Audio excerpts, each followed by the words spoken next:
Аты жөнү Барчынай Кадырбекова. Психологияга башоту менен кийлигишип, ушул 15 жыл болуп калды окшойт. Балалыгыңыз кандай? Травмаларга жыкпы? Ар бир травма жөндөн жөн берилбейт. Үй бүлө баалуулуктарын көп айтат экенсиз. Башка кыйынчылык түшкөндө адам же сынып калат, же философ болуп кетет. Байсызбы же кембагалбы дегенде. Илон Маска салыштырмалуу биз эптеп жашайбыз. Менин балам велосипед теппей эле койсунчу. Балдарыңызга велосипед алып бересиз. Ошо алып бердим да.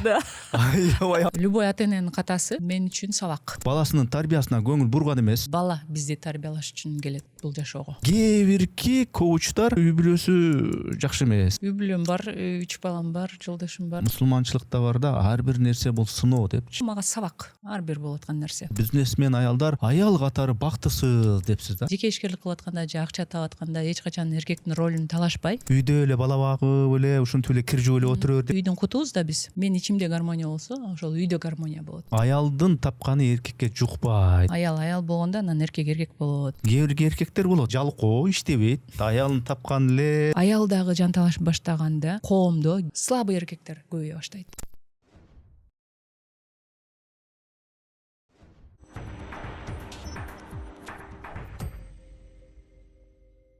Ассаламу алейкум, арбаңыздар амансыздар, урматтуу көрүүчүлөр, урматтуу катталуучулар. Биз кезектеги подкастты, маектешүүбүздү баштайбыз. Менин аты жөнүм Эрнис Кыяз. Бизде кезекте коногубуз, мейманыбыз бар. Аты жөнү Барчынай Кадырбекова. Барчынай айым, кош келипсиз, саламатсызбы? Саламатчылык. Барчынай айым, сиздин Инстаграмдагы баракчаңызды карап чыктым. Негизинен ушул аялдар темасын, үй бүлө темасын, үй бүлө баалуулуктарын көп айтат экенсиз. Ошол жагдайларды элге түшүндүрөт экенсиз. Аялдар негизинен угуучуларыңыз, көрүүчүлөрүңүз аялдар экен да. Анан аялдар темасы менин дагы мындай бүйүрүмү кызыткан бир тема, үй бүлө темасы. Сиз негизи педагог, психолог экенсиз, анан мугалимдик дагы тажрыйбаңыз бар экен. Негизи эле ушул теманы баштаардан мурда үй бүлө темасын, аял эркек мамилесин, ошол эле учурда ошо үй бүлөдөгү баягы каржы, акча, байлык маселесин сүйлөөрдөн мурда өзүңүздүн фундаментиңиз, бала чагыңыз, ата энеңиз, орто билимиңиз, жогорку билимиңиз, чөйрөңүз тууралуу азын-аулак айтып өтсөңүз. Бала чагым айылда чоңойгон кызмын.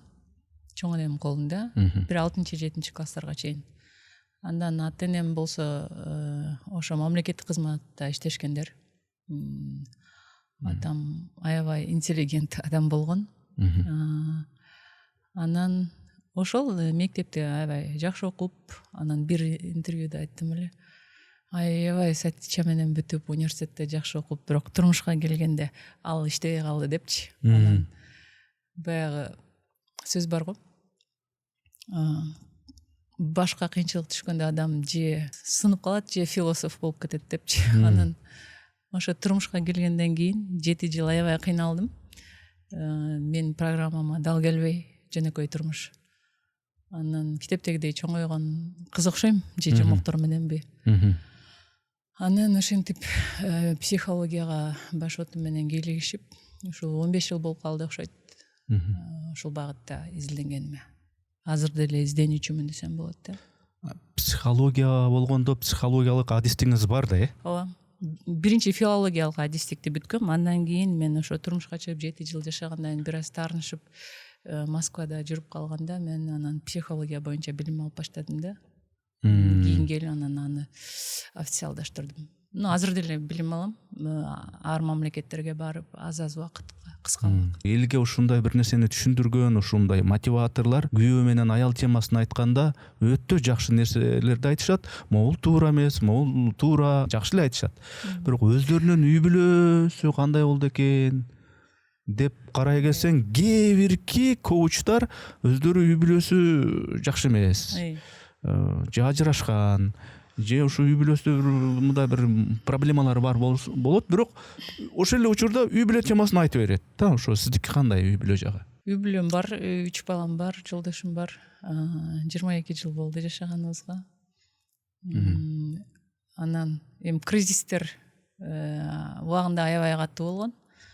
Анан азыр деле мындай мен укмуш китептегидей жашайм деп айта албайм. Бирок именно ар бир болгон ситуация үй бүлөдөгү сени изденүүгө түрткү кылат да.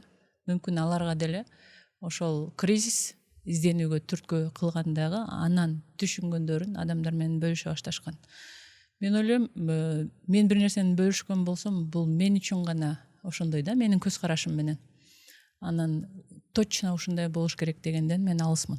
Таң улабайсыз. Таң улабайм. Мен просто өзүмдүн көз карашымды бөлүшөм. Кимге туура келсе угат, ким кайчылаш пикирде болсо, аны деле жазышы мүмкүн. Мен андан деле сабак ала алам. Демек сиз баштан өткөргөн, өзүңүз байкаган нерселерди гана айтат экенсиз. Анан акча жөнүндө, байлык жөнүндө дагы айтып калат экенсиз. Өзүңүз социалдык акыбалыңыз кандай, мындай байсызбы же ортобу же кембагалбы дегендей да, оройрок айтканда. Эми бай дегенде бул относительно баягы, конечно, Илон Маска салыштырмалуу биз эптеп жашайбыз. Бирок кыргыздардан эми мен билбейм, ичимде өзүмдү аябай бай сезем. Эми азыр финанс эркиндигине чыккам деп өзүм пенсия кылып алгам. Бир кыскасы бир айда бир мамлекетке барып 10 күн пятизвездочный отельде жашап келсем болот. Балдарыма спокойно чет мамлекетте окута алам, пассивный доход деп коет да. Ошол нерселер бар. Баягы ички маселелерге бирөөнүн ички-ичине кийлигишкен оройлук катары кабыл албаңыз. Ошондой бир айда бир мамлекетке барып, чет өлкөгө барып, отелде жашап, 10 күндө жашаганга эми оңой эмес, акча кетет да. Ошондо сиз ошондо ишкер айымсызбы, бизнес кыласызбы ошондо? Ооба. Бизнес анда мындай өндүрүш, завод, фабрика өндүрүшпү же сиздики идея гана сат? Жок, менде пассивный доходдор бар. Мисалы убагында кафе же кандайдыр бир нерселерди кылып жүрүп, анан ошо бир 5-6 жыл мурда баарын арендага берип, азыр аренда менен эле ошону көбөйткөнгө аракет кылам. Кыймылсыз мөл же бир батир же ушундай нерселерди алып. Муну сураганын себеби, кээ бир коучтар ошол бизнес маселесин, акча маселесин айтканда аябай теорияда укмуш нерселерди айтат дагы, бирок өзү дегеле бир бизнес кылып көрбөгөн, акча маселесинин аркы берки жагын мындай реалдуу жагдайларга туш келбеген, бирок мындай китептерден окуп эле айта беришет да. Ошого сураганым, өзүңүздүн бизнестериңиз барбы деп. Ооба, убагында көп эле нерсе менен алектендим. Айтып чыккандан мурун биринчи өзүм баардыгын финансын ордоруна коюп алып, анан иштегенди токтотуп койгондон кийин бул сфера мага хобби катары болду да. Демек чындап эле ушул бизнестеги нюанстарды, өйдөлдүйларды, плюс минустарды жон териңиз менен көргөнсүз. Баарын көрүп, баардык сферада бир 15 сферадай көрдүм окшойт. Анан акча табуу жолдорун өзүм окугандарым бүт баарын практика кылып көрдүм да. Анан рабочий бир метод менен жакшы көрсөткүчтөргө жеттим. Азыркы күндө бир нече ошондой пассивный доход түшө турган точкалар бар. Андан кийин пандемия болуп калды. Анан пандемияда үйдө зеригип отуруп, бар да. Бар болсо дагычы уже стимул калбай калат да. Бир нерсе менен баары алектенишиң керек. Анан ошондо өзүм аябай изилдеп көрдүм. Анан баары бир менин атам жөн мени мугалимдикке окуткан эмес экен дедим да. Анткени мен балдарга же болбосо башка бирөөлөргө түшүндүргөнгө аябай уста экенмин. Кыргыз коомчулугунда мисалы үчүн аздыр көптүр Барчынай Кадырбекова десе эл билет, тааныйт. Мында публиканын адамы болуп калгансыз да. Анан Барчынай Кадырбекованын жолдошу, күйөөсү десе эч ким билбейт да. Анан ошондо негизи ушу табышкерлик, үй бүлөгө киреше алып келүү жагынан жеке сиз биринчи орунда турасызбы, экинчи орунда ким турат дегендей? Мен эми өзүмкүн гана айтам, жолдошумкун айтпайм. Себеби анын границасы бар да. Аны мен бузганга укугум жок. Ал өзү чыккысы келбейт, айткысы келбейт. Бирок мага уруксат берет. Анан баракчаңызды карасам, балалык травма жөнүндө өзүнчө бир видео жарыялаган экенсиз. Ошондо балалыгыңыз кандай? Травмаларга жыкпы? Чоң энеңиздин колуңузда өсүпсүз. Анан чоң энеңиздин колуңузда өскөндөн кийин ошо ата энеңиз деле кыялданып эле, өксүп эле, сагынып эле ушундай ошол нерсени менде травма болгон, ошо нерсе дегендей кылып, бирок ал травма мени чыйралткан, мага сабак болгон дегендей кылып айтыпсыз да. Травма болуптур да демек сизде. Чоң ата чоң эне менин эң чоң небереси болгондугум үчүн калган 6 баласы мындай жерге койбой бир 5 жашка чейин 4 жашка чейин көтөрүп чоңойтушкан экен да, алардын айтышыбынча. Анан аябай ушундай эркелетип чоңойтулган кыз болгон экен. Чоң атам эч кимге мени сөз айтырчу эмес экен. Бирок деген мен өзүмдүн эсимде аябай атам менен апамдын эмес суббота воскресенье күнү баягы ишемби жекшемби күндөрү үйгө келишин чыдамсыздык менен күтөт болчумун да. Сагынып. Да, сагынып. Аны эми билбейсиң да убагындачы. Анан эми кийин изилдегенден кийин мен эмне эле мындай жөнөкөй эле айымдарга окшоп жашап кала албайм. Эмнеге мен башкача ой жүгүртөм? Эмнеге жөнөкөй айымдарга окшоп мен тарсылдай албайм, кенен күлө албайм, же болбосо одиночествого түшүп кете берем да өзүмчө элечи.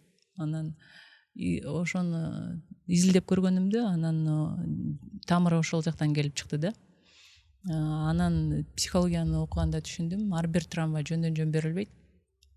Ал эми Кудайдын кылганы го, туура ошондой ситуацияга азыр деле баягы мигрант болуп кетип атышпайбы ата энелер, балдардын көбү эле чоң ата чоң энесинин же тайнесинин колунда калып атышат. Демек тагдыр ошондой жазылган. Эмне үчүн ошондой жазылган? Анткени ошол жерде менин бир өнүгүүм жатат деп кабыл алсам мен, анда мен аны өнүгүүгө иштетем, опытка иштетем да. Ар бир травма опыт да бул. Биз анткени ошону переживать эткенбиз. Эгер ошол травмада басып өткөн болсок, значит ал биздин опытыбыз, значит биз башка кризистерден деле басып өтө алабыз деген сөз да. Мисалы үчүн мен бала чагымда ата энем мага велосипед алып берген эмес да. Аны мага аябай өтө оор кабыл алгам. Мүмкүнчүлүгү деле бар. Эмнеге алып берген эмес десе, көрсө баягы велосипедти жанагы айылда ар жак бир жакта баягы жардан учуп кетпесин деп ошондой мисалдар болгон. Ошондой кокустап буту сынып калгандар болгон, майып болуп калгандар болгон. Эми ошону көрүп, менин балам велосипед теппей эле койсунчу, тентектик кылып бир жака ойноп кетип калбасын деп. Дегендир алар. Анан ошол дагы балалык травма болуп калабы, Эгер сиздин эмоцияңызда калып кеткен болсо, ошол көрүнүш, значит, ал деле кандайдыр бир деңгээлде травма да. Бирок ал опыт үчүн, туура. Сиз андан кандай жыйынтык чыгарасыз, мисалы? Сиз кийин же болбосо балдарыңызга велосипед алып бересиз? Ошо алып бердим да. Аябай алып бердим да тем элечи. Ар бирине бирден велосипед, кызылын, жашылын, карасын кылып алып бердим. Мендей болуп эле тимине куштарланып теппейт деле, бирок алып бердим да. Өзүм жетпей калган нерсе. Незакрытый кишилер деп коет да, аны. Өзүңүз жетпей калган үчүн сизге аябай чоң көрүнөт велосипед, анан балдарыңызга алып бересиз. Эми мындай да, любой ата эненин катасы мен үчүн сабак. Кээ бирлери ошол ата эненин катасын кайталайт. Мисалы 5 бала болсо, бирөө ата эненин катасын кайталайт, ажырашса ажырашат, ичсе ичет да. Аялына кол көтөрө турган болсо кол көтөрөт. 5 баланын бирөөсү. А бирок 4 бала андай болбойт. Себеби 4 бала андан опыт алды да, сабак алды. Демек ата эне ката кетирет эмне үчүн? Бизге сабак болуш үчүн. Мен балдарымды таштабай чоңойттум өзүм. Анткени мен билем. Ооба. Ата эне өзү чоңойгон бала да башкача болот да. Ошол рахмат айтам да азыр ата энеме. Ошондо сиздин ошол балалык травмаңыз мага ошол сабак болду. Ошол мен сабак иретинде гана кабыл алып, мындай жакшы мааниде мен аны колдондум дедиңиз да. Бул кандайча колдондуңуз ошондо? Эми плюс минустарын карап чыктым да өзүм анализдепчи. Эмне үчүн мен чоң энемдин колунда чоңоюп калдым? Мисалы, мамам анча деле сөзмөр эмес. Атам болсо аябай китептегидей киши. Да, мындай рамкадан чыкпаган, риск кыла албаган киши да. Мындай жолдун шийилген сызык менен жүргөн киши да. Сиз айтмакчы. Чоң атам болсо аябай 100 сүйлөсөң 1 сүйлөгөн киши, бирок ошол 1 сөзү өмүр бою эсиңде калат. Чоң энем болсо бардык айыл боюнча акыл айткан, ушундай аял, аябай мындай даанакер да. Сарамжал, үй бүлөнүн бизнесин, эми бизнеси деп коеюн, үй бүлөнүн баягы финансын, бүт баарын ошончо баланы управлять этип, эми чоң энемди азыр ойлосом аябай көл киши болгон экен да. И урушун да кылат, тарбиясын да кылат, и жалаң макал лакаптар менен сүйлөгөн киши болгон да. Анан ошолордун баары мага запись болуп жазылат да. эгер мен ата энем колунда чоңойгонумда мен андай болбойт болчумун. Максимум бир орус классты бүткөн, анча мынчага маани бербеген, жөнөкөй эле турмушта жашаган кыз болот болчумун. Азыр мүмкүн менин багамчылдыгым же болбосо элге жеткиликтүү сүйлөй билгендигим ошол чоң энем колунда чоңойгондугум үчүн болду да. Карасаңыз Кудайдын эмесин, планын. Ошол жолду басып өтүшүңүз керек эле. Керек эле, ооба. Ошол жактарын анализдеп алганымда мен бул жерде ошибка болгон эмес экен, тескерисинче бул менин пользама болгон экен деп кабыл алганда анан мага жакшылыкка иштей баштады. Негизи батыш психологиясында ошондой травмаларды, бала чактагы травмаларды бул адамга бир берилген зыян катары мындай көрсөтүлөт да менин баамда, батыш психологиясында. Бул мусулманчылыкта айтылат, ар бир кыйынчылык, мейли ошол ата энеден алыс болуп жашаган тагдырдагы бул адамга бул сыноо, адамды бышыруу үчүн берилген бир сыноо дейт. Балким муну мындай бир травма дебей жөн гана ар бир адамга берилген атайы белек деп кабыл алса болобу? Опыт деп кабыл алсак болот. Ошон үчүн айттым да мен баягы мен детский травмам бар да деп алып эле бир жолу ошо травма дей беришипчи, фокустун баары травмада болуп калат дагы. Травманын эмне үчүн берилгендигин биз ой жүгүртө албай калабыз да. Андай учурда жалаң ошол көлчүктө жашай беришет адамдар. Кечки ата энесин күнөөлөпчү. Детский позиция деп коет да. Ошол позицияда жашай берет. Эгер мен чоңойдум дейм, туурабы? Чоңойгондон кийин мындай кылып карасаң ал жөнөкөй эле нерсе да. Чоңойгон позицияга өтө турган болсом, анда мен ал жерден опыт алам да. Ошондо анан менде өнүгүү кете баштайт. Батыштын идеологиясын же болбосо жеткире турган нерсесин аябай проблема кылып, драма кылып жеткирген жерин чыгыштан таап алдым да. Чыгыш дегенде мындай Руми, да, Омар Хайям дегендей, Тибет, Индия, да, ошолор чыгыштын психологиясы деп аталат да. Анан ошол жактан изилдегенде, ал Куранга жакындап кетет да алар. Значит, ошол Курандагы айтылган нерсе туура. Анан бала тарбиясы боюнча дагы айткандарыңыз бар экен, баракчаңызда, Instagram баракчаңызда. Ошо эненин балага болгон тилеги, ушундай бир ички бир ниеттери баласынын тагдырына түздөн түз таасир этет дептирсиз да. Мен буга кошулам. Логикалык жактан да бул туура. Албетте эне баласына жамандык каалабайт, жакшылык эле каалайт, бул түшүнүктүү. Бирок ошол эле учурда ушу баланын тагдыры эненин ниетине, тилегине гана көз каранды болот деш канчалык, анткени эне аябай жакшылык каалайт, жакшы тилек тилейт, бирок ошол эле учурда конкреттүү түрдө баласынын тарбиясына көңүл бурган эмес, конкреттүү бир кадамдарды кылган эмес, тарбия жаатында конкреттүү бир нерселерди мындай берген эмес. Андан бир тагдырында бир сонун болсо экен, мыкты болсо экен деп талап кылуунун өзү канчалык деңгээлде мындай адилеттүү? Биринчиден, биз балага тарбия бере албайбыз. Бала бизди тарбиялаш үчүн келет бул жашоого. Биз миң аракет кылбайлы, бала бизди гана копировать этет да. Биздин ички состояниябызды, сырткы движенияларды эмес, сырткы действияларды эмес, көбүнчө биз дайыма колдонгон сөздөрүбүздү, эмоциябызды, багы чечимдерибизди копировать этет да балачы. Тескерисинче мындай караганда бала бизди тарбиялаш үчүн келген. Мен ушуну көп айтам, биринчи биз бала келгенде ата эненин мээрими кандай экенин билебиз. Себеби мурда ата эненин мээрими десе, мээрими деп эле коебуз, бирок бала төрөлгөндө биз ага мээримибиз түшөт да. Ошол сезимди бизге бала көргөзөт да. Ошондо биз түшүнөбүз ата энебиз биз канчалык сүйгөндүгүн да. Экинчиден, бала дайыма жаңыча көз карашты бизге тартуулайт. 3 жаштан 5 жаштан баштап балаңыз сизди тарбиялай баштайт да, жаштап карасаңызчы. Үчүнчүдөн болсо, бала аябай кечиримдүү жана таза кек сактабайт да. Биз деле ошондой болгонбуз, бирок кандайдыр бир акыл киргенде биз таарынып, беринип, жакшы, жаман, бул туура, туура эмес деп татаалдаштырып жүргөнбүз жашоону. Балада болсо жаша дайыма оңой да. Төртүнчүдөн, бала аябай чексиз кыялданат. Ар түрлүү ичиндеги нерселерин, мисалы, булутты эле башкача көрөт да балачы. Дүйнөнү башкача көз караштар менен карайт. Ичин аябай изилдейт да балачы, сезимдерин аябай жакшы тааныйт. Биз болсо мектепке баргандан баштап сыртты окута берип баягы ичибиз менен связь жоголуп кетет да. Даже эмне кылып атканыбызды унутуп коебуз. А бала четко билет көбүнчө эмне кылып атканынчы. Эмоциясын жашырбайт. Бала дайыма бактылуу, да? Любой учурда кичинекей нерсеге бактылуу. Ал бизге кантип бактылуу жашашты үйрөтүп атат. Бул тарбия да, чоң тарбия. Жаңылык. Ал эми баланы эненин тилеги бул мындай.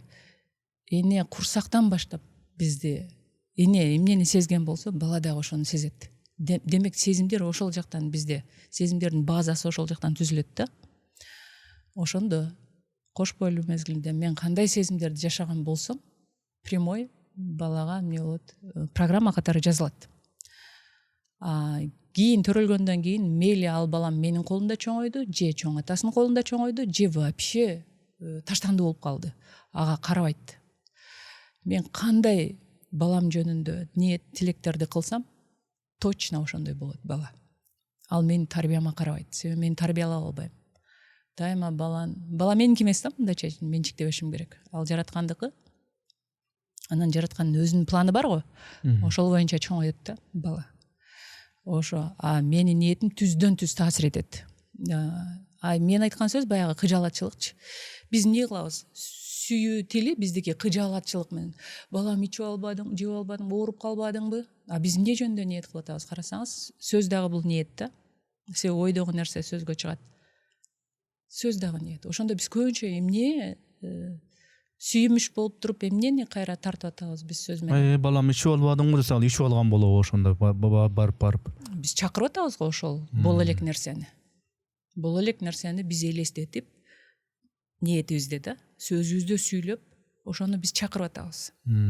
Демек жакшы күмөн кыл деген сөз да. Күмөн кылсаң да жакшы күмөн кыл. Мен пенденин күмөнүндөмүн дейт го Кудай. Любой күмөн позитивный болгондо анан баланын жолу ачылат.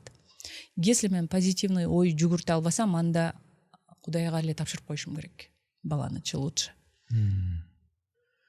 Эне болуп, эненин жүрөгү менен ушунчалык бир балам эмне кылып атты экен деп күмөндөнгөндө дагы бир жакшылыкка күмөндөөнүш керек же. Если ал колуман келбесе, анда лучше Кудайга тапшырып коюш керек. Эми мындай суроо берем да мен. Биз 24 саат бою канча бала жөнүндө ойлонсок деле камкордук кыла албайбыз, туурабы? Уктайбыз биз 8 саат. Бирок Кудай камкордук кыла алабы 24 саат бою. Ал даже 48 саат. Бир күндө 24 саат болсо, Кудай 48 саат камкордук кыла алат да. Элестетсеңиз, 2 эсе больше. Демек, кайсы мага выгодно? Кудайга тапшырганбы же өзүм ойлонгонбу? Албетте Кудайга тапшырган. Себеби аныкы да, ал зат. Эне дегенде ушундай бир кылып жараткан экен, ал баары бир баласын аябай ойлой берет, санаар капчы эне деген башкача жаратылган экен да. Анан бул баласы мисалы үчүн кайсы бир балеге кабылса, же бир мушташып кетсе, же дагы бир ушундай бир чырларга туш болсо, кээ бирки аялдар өздөрүн күнөөлөйт экен да. Мен бирдемени туура эмес кылып койдумбу? Бекеринен ушундай болгон жок деп, мындай өзүнүн эле баягы ниетинен күмөндөнө берет экен да. Анан бул бир чети мындай логикалык жактан туура эле дей, бирок ошол эле учурда баягы эле мусулманчылыкта бар да, ар бир нерсе бул сыноо депчи. Ар бир болуп аткан нерсе бул жөн жеринен болбойт депчи. Анан ошого ошол баланын тигил же бул балеге туш болушу, ага мүшкүл келиши же болсо анын кабылган кыйынчылыгы бул эненин ниетинин тигиндей же мындай болгону үчүн эмес, бул Аллахтын сыноосу деп кабыл алыш керек го дейм. Ооба, үстүнөн алып караганда, мен сыноо десе мындай мага оорураактай сезилет да. Мен сабак деп карайм. Анткени мен бул дүйнөгө таануу үчүн, окуп үйрөнүү үчүн келгем да. Баягы төрөлгөндөн кабырга чейин деп коет го, бешиктен. Ошондо мага сабак, ар бир болуп аткан нерсе. Анан бирок Кудай эмнеге жараша мага берет сыноону же сабакты? Мен ниетиме жараша берет да. Ниетке жараша берет. Эгер мен өзүмдү күнөөлүү сезип аткан болсом, анда баланын кырсыктаганы мага сабак катары келген болот да. мисалы бар го аталар анча деле маани бербейт, энелер эле күйпөлөктөй беришет да. Значит, ошол сабак баладагы кырсык энеге болгон сабак болгон болот да. Ким мындай көп кыжалат болсо ошол нерсе үчүн ошого келген сабак болуп эсептелинет. Анан баягы баланын инсан катары калыптануусунда эненин орду, эненин тарбиясы өзгөчө да. Анан кийин ашыкча эле ушу күйпөлөктөп атып, ашыкча эле бөпөлөп атып, ушу баланын өтө эле бир борпоң, баланын өтө эле бир мындай бир ашыкча эле бир мындай бир жумшак болуп калышына мындай таасир этип койбойбу айрыкча эне? Албетте таасир этет. Негизи бала, көбүнчө эркек бала кризис аркылуу аябай чыңалат да. Өзүңүз деле жашоодо кризис болгондо аябай чыңаласың го, изденип баштайсың. Энелер ошону түшүнбөй эле анан кийин ботинкасын байлай коет. Ботинкасын байлай койгон сайын ал ботинка байлаганды кеч үйрөнөт да, туурабы? Кийин да күтүп калат да, апам качан байлайт экен деп. То же самое күйөөгө деле. Күйөөгө деле биз боор ооруган сайын эмне болот? Күйөөнүн потенциалдары жабылат да. Күтүп калат ал делечи, бала да ал делечи. Бул дүйнөдө эне бар, анан калгандары баары балдар дейт го. Анан алар деле бир чоң бала да. Билишибиз керек бир нерсени, бала кризис аркылуу, эркек бала кризис аркылуу аябай чыңаларын. Эми атайлабайсың. Просто карап көрүш керек да. Ушул ситуациядан кантип чыгат экен депчи, байкоочу катары. Ошентип карай турган болсок, анда балабызга тескерисинче мындай өнүккөнгө жардам берип аткан болобуз. Эгер ал үчүн чечип кое бере турган болсок, биринчиден биз анын баягы граница деген жер ушул жерде да. Анын Кудай менен болгон баягы сиз айтмакчы сынактарына, сабактарына биз кийлигишип аткан болобуз да. Бул жерде мен Кудайдын ролуна болгон болом. Ишенбей атам мен. Баламды ошол кризистен өз алдынча чыгып кетишине же Кудай куткарышына ишенбей атам мен. Ошон үчүн мен эмне кылып атам? Күйпөлөктөп атам. Бир жерде авария болуп, бир нерсе болуп же түшүп калды дейли 24 саатка да. Мен эгер чуурка барып акча төлөп чыгарып алган болсом, аны кайра кыла берет да бала спокойно. Мен тескерисинче өзүнө коюп кое турган болсом, жанынан баягы ичи ачышты, убактысы кетти, ал жерге мүмкүн стресс болду да. Аябай изденди, досторунан чалып сурап жардам берүүсүн. Ошентип алып эмне болду? Изденип атып, сезди ошол нерсе кылбаш керек экендигин.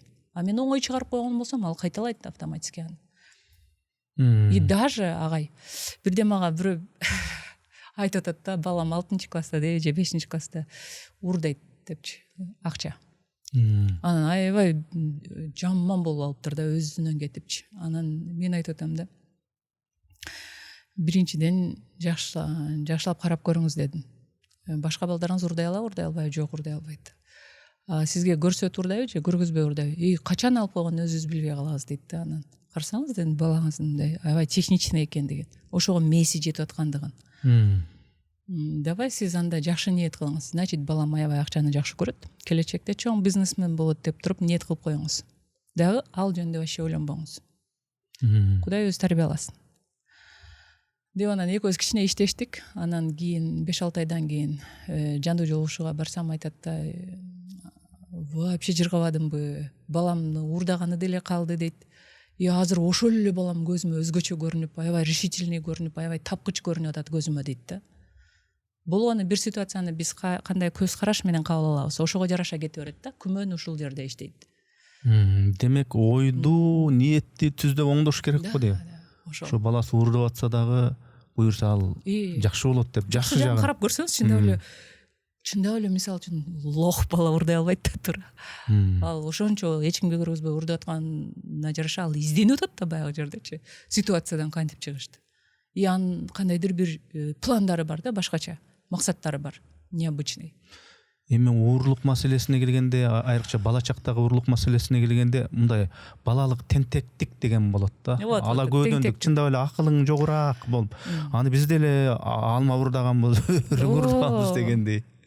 Мен өзүмөн алып карап атам да. Мен ошончо чоң атамын костюмун илип атканда шыгыр десе тыйындары карап турат элем да. Анан жакшылап эч ким жок болсо экен деп карап отуруп, анан келип обязательно 5 же 10 тыйын, көп ала албайт элем, 5 же 10 тыйын алат болчумун да. Сурабайбы? Сурабай уурдап алат болчум. Анан азыр карасам, анан ошондо мен ата-энеме аябай таң калам да, билишет болчу аны. Бирок эч кимиси трагедия кылган эмес. эмне болуп бала өзү эч ким билбейт деп ойлойт. эч ким билбейт деп ойлойм, бирок ата эне билет да баарыбирчи. Анан атам наоборот, мен өзүмдүн атам раматылык күлөт болчу да, ты успела депчи, сен урдаганга жетиштиңби кызым депчи. Ошонун ордуна катуу урушуп койсо болот эле да. Катуу Ой, уруш, даже колуму чаап койсо болот болчу туурабы. Мен ошон үчүн мен ал нерсе менден калып кетти дагы. Анын ордуна мен аябай акчаны жакшы эсептей турган, көп акчаны жакшы көрө турган, да, башка жолдор менен көп акча таба турган жолдорду издеп, азыр эми кандай болуп атам да. Кептин баары баягы кантип кабыл алуу да ошол нерсени. Трагедия кылбай.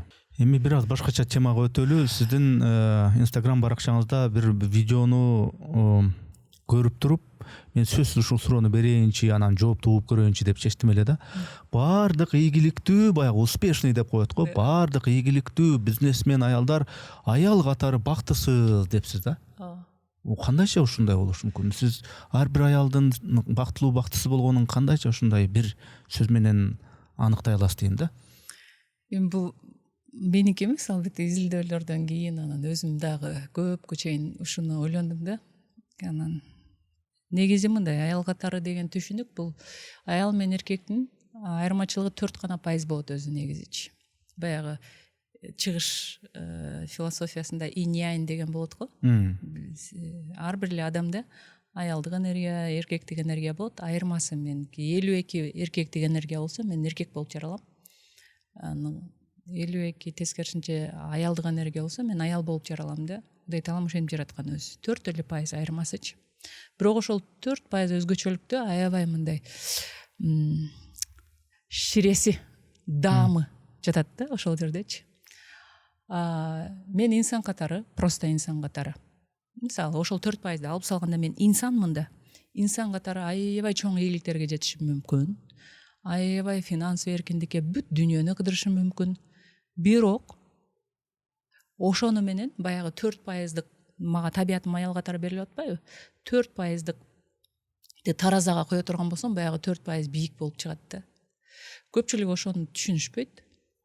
Анан ойлошот, мен аябай бактылуумун, анткени мен аябай ийгиликтүүмүн, мен күйөөм мени угат, балдарым мени угат, анткени мен жакшы акча табам жана мен авторитетмин деп. Бирок көпчүлүгүн изилдеп келгенде,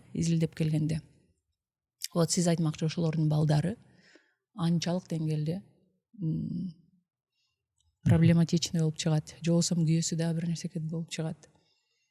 Изилдөөлөр ушундай да. Значит, ал инсан катары бактылуу алар. Анан именно аял катары бактысыз. Бир жагынан, анан экинчи жагынан тамырын алып келе турган болсок, чыныгы женщина бул бала кыял, баягы 5 жашар, 10 жашар таза кыздар болот го. Чыныгы аял ошол эле боюнча калат примерно. Блондинкалар деп коет го. Ошол эле боюнча калат да. Эми 5 жашар, 10 жашар кыз атасы бай кызды айтайлы, эмнеге умтулат ал? Сүрөт тартат, музыка менен алектенет да, эч нерсе менен ойлонбойт, өзүнүн дүйнөсү жомогу менен эле ошентип берет. Ага атасы обеспечение кыла берет. Карасаңыз эми ошол кызды элестетиңиз. Ошол чыныгы женщина да. Эми ошондой өскөн кыз, ошол кыз бир нерсеге умтулуп бирөөгө доказать этейин деп ойлонобу, ойлонбойбу? Ойлонбойт да. И ошондой иерархия деген бар да, семейный иерархия деген бар. Менин атам мени принцесса кылып чоңойткон болсо, ага аябай бага турган эркек туш келет. Автоматически ошондой. А эгер менин атам мени воин кылып тарбиялаган болсо, анда тескерисинче. Мен тескерисинче үй бүлөнүн жоопкерчилигин өзүм алам дагы. Же болбосо 50/50 күйөөм менен тең талашып иштеп баштайм. Вот ошондо мен баягы аялдык табиятымды колдоно албай калдым. Кудай берген мага бонусту.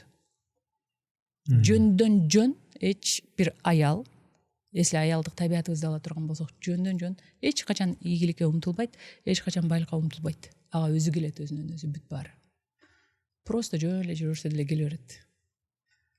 Анткени ал табият бузулган жок да. Баягы Кудай айтып атпайбы, ал сызга жардам берем депчи. Ошондо ийгиликтүү бизнесмен, ишкер, айым, аялдар түпкүлүгүндө негизинен бактысыз болот деп айттыңыз. Инсан катары аябай бактылуу. Инсан катары эми бактылуу, бирок аял катары бактысыз деп айттыңыз. Мен эми мындай ойлойм да, балким бактылуудур ал, кандай, ким билет аны дегендейчи. Бул бир аз талаш жана терең. Кече зал толу аял келди, 130, анын ичинде 4 эркек болду да. Бирок мен алардын көйнөгүн көрбөйм же макияжын көрбөйм. Мен алардын ичинде энергиясын көрөм да. Көпчүлүгү мужской энергия, мужской көз караш менен келип атышат да. Финанс эркиндигине чыгайлы, анан минтели антели дешипчи. Мен аялдар келгенде терминаторлор деп коем да. Бүт эле мужчиналарды көрөм. Анан мен анын аркасында айтайын дегеним, бизге эң чоң бакыт Кудай тарабынан берилген баягы 4% аялдык бакыт. Ошол табиятына кайтаргым келе берет, кайра-кайрачы. Себеби мен ал нерсени өзүм ошо өтүп, анан бир нерсе жүрөгүм тынчтык таппагандыгы үчүн мен изилдендим да, муну түбүнө чейинчи. Ошондо мен мынтип айтсам болобу, сизди туура түшүнгөнүм боюнча, бардык аял заты, ар бир аял заты түпкүлүгүндө жагандай ишкер болуп, тияка жулунуп, бияка жулуп, эсептерди чыгарып, тияк киреше канча болду, буяк дахат канча болду, тигине отчетту тапшырып коелу дебей эле, эгер жанындагы жолдошу бүт баарын камсыздай алса, үйдө баланы тарбиялап, мыкты кылып тарбиялап, жайкалып, күйөөсү менен кел эртең Таиландка учуп барып келели, андан кийин келип тур, кел ысык көлгө баралы деп ошондой нерсени жан дүйнөсү каалайт, ошондо гана бактылуу болот. Күйөөсүнө чайын куюп берип, жумуштан келсе мындай жакшы сүйлөп, жакшы бир эне заты болуп, ошондой болгондо гана табиятында аял бактылуу болот деп атасызбы ошондо? Биринчи орунга койсо дейм, эне же аял болууну, анан калган орундарга өзүнүн талантын, хоббилерин, жеке ишкерлигин кылсын дейм. Жеке ишкерлик кылып атканда же акча таап атканда эч качан эркектин ролун талашпай, бала чаканы өзүм багып саламан, үйдү өзүм салып салам, анан катар-катар квартира алам дебей, просто өзүнүн бактылуулугу, гармониясы үчүн ошол нерселерди сарптаса экен дейм. Себеби аял гармонияда болгондо үйдүн кутубуз да биз. Мен ичимде гармония болсо, ошол үйдө гармония болот да. Демек, кайра эле баягы айтып атканыңыздай түшүнүктү оңдош керек турбайбы? Аял катары табиятым эмне деген. Бул деген сөз үйдө эле бала багып эле, ушинтип эле кир жууп эле отура бер деген сөз. Талантың барбы? Иште аракет кыл, бирок табиятыңда кандай бактылуу болушуң керек, ошону түшүнүп туруп иш кыла бер дегенди айтып атасыз ошондо. Ооба, мисалы карасаңыз, эми Кудай алсызга жардам берем деп атпайбы? Бирөө өзүм билем, өзүм чечем деп кыйын болуп, 4 тилде эркин сүйлөп, аябай программист болуп, же болбосо акчаны таап атат да, бир кызыңыз. Анан бир кызыңыз болсо, өзүнчө эле принцесса да, эч нерсе менен иши жок, кичине болсо эле ата деп эле сизге келе берет. Сиз кайсынысын көбүрөөк ойлоп, кайсынысына көбүрөөк жардам бересиз? Принцессага. Тиги ишенесиз да, сиз өзүнө таштап коесуз, туурабы? И еще принцесса сизди сүйүндүрөт да. Жардам берип койсоңуз, аябай сүйүнүп келип, бетиңизден өпкүлөп, рахматын айтып, көздөрүнөн баягы счастье болот да, аябайчы. Вот ошону көрүп сиз эмне кыласыз? Ан сайын сүйөсүз тиги кызыңызды, туурабы? Тиги кызыңыз менен чатаңыз деле жок. Ага анча деле көңүл бөлбөйсүз. Ооба. Ушундай образ менен карасам. Ой, ар бир мисалды өзгөчө бир өзгөчөлүктөр бар. Маселе кандай ниетте, кандай түшүнүктө. По факту ошондой кыласыз да, агай, туурабы? Ооба. То же самое, да, эркек деле ошондой. Ошондо ким сизди ойготуп атат? Тиги ученый кызыңызбы, өзүн решала кызыңызбы, же принцесса кызыңыз ойготуп атабы сизди, ички мээримиңизди, сүйүүңүздү? Ким ойготуп атат? Эми албетте эркелеп, жакшы ата деп турса эми ошону карайсыз. Эркектер анан өзү менен өзү болуп эле ассаламу алейкум, алейкум салам деп кетсе, иштей бер дейсиң, анан өзүнчө эле бир жалбырып, жарөкөри болуп турса. Конечно, вот. Ошондо сиз өзүңүздү ата катары сезесиз. Ошондо кызыңыз бар экенин чувствовать этесиз, туурабы? Ооба. Бул эми менимче эркекке гана тиешелүү эмес, аял кишиге деле ошондой мамиле кылса. Эми табият карасаңыз, табият тиги принцесса аялдын өзүнүн образын берип аткандыгы үчүн сиз сезимдериңиз ойгонуп атат. Тиги болсо табияттан алыстап берки образды кийип алгандыгы үчүн сиз ага нейтральный мамиле кылып коюп атасыз. Жакшы көрбөй коесуз, жакшы көрөсүз, бирок сезим дегенди ойготуп атпайбы тиги принцесса? Бирок сиз каршы эмессиз да, жароокер, үй бүлөдө эне катары өзүнүн аялдык миссиясын аткарып, ошол эле учурда талантына жараша тияк биякта шуулдап сиз өзүңүздөй болуп тиякта семинар өткөрүп биякта тренинг өткөрүп шуулдап турса бул деген мен жаман эмес. шуулдасам деле миң жолдошумдун алдына барып жумшак сүйлөсөм деле менин ичимдеги духту ал сезип турат. Ошол аны напряжение кылат. Биз сырттан эмес, сырткы действиялар менен эмес, биз ичтен карайбыз го. Психология бул ички сезимдер жөнүндөгү илим да. Сиз ошондо мындай активдүү аялсыз, ишкерсиз, бизнесменсиз, бизнестериңиз бар экен. Ошондо сиз бактылуусузбу? Мен айттым уже. Инсан катары бактылуумун, бирок аял катары мен колдоно албай атам Кудай берген табиятымды. Ошондо үйдө эле отурушуңуз керек. Бул трагедия деле эмес. Мен ошо чындыкты түшүнгөндөн кийин мен азыр аракет кыла баштадым. Болушунча өзүм табиятым менен болгонго. Жашоодо сиз аябай ушундай болсом, ушундай болбой атат да, ушундай болгонго бир аракет кылып, бир ошого жетсем деген умтулуулар барбы? Кандай умтулуулар бар сизде? Болгон убагында мен жалаң мырзалар жазган китептер, мырзалар жазган школаларда окуп жүрүп, аябай бир нерселерди, максаттарды коюп, бат-баттан жетип, ушундай бир убактар болгон. Анан кийин жаш өткөн сайын же бир мудрость кире баштайбы адамга, же бир билбейм, жөнөкөйлүк элеби. Ошондо мен түшүндүм, азыр мага өтө акча деле кызык эмес, статус деле кызык эмес. Азыр мен эң чоң умтулган нерсем жөн эле аял катары мен ичимен эле жыргап бактылуу болуп жүрө берсем, анан баардыгы өзүнөн өзү мен үчүн бүтүндөй аалам жараткан, менин айланамдагылар мен үчүн кам көрө берсе деген чоң максатым бар. Анан сиз айтыпсыз, аялдын тапканы эркекке жукпайт депсиз. Аял эркекке акча берсе, бул эркек алсырайт депсиз. Анан жолу жабылат депсиз. Бул кандай? Кыскачараак түшүндүргөндө кандай ошондой болот? Акча тапкан аял анчалык деңгээлде жолдошунун эркектик табиятын ойгото албайт. Чогуу тапсачы экөө? Чогуу аракет кылып келе, эми экөөбүз ушул үй бүлө деген кемени чогуу эриш аркак, андай психологиядагы жанагы теорияларды аныктамай ойлоп эле кеттик. Ушу кемени чөктүрбөй экөөбүз. Андай кылса деле болот. Болобу? Ооба. Ошентсе деле? Ооба. Бирок Кудай жөн эркек аял кылып жараткан эмес го. Үй бүлөнүн закондору бар да, семейный иерархия деп туруп. Бул байыркы биздин заманга чейинки эле коюлган нерсе да.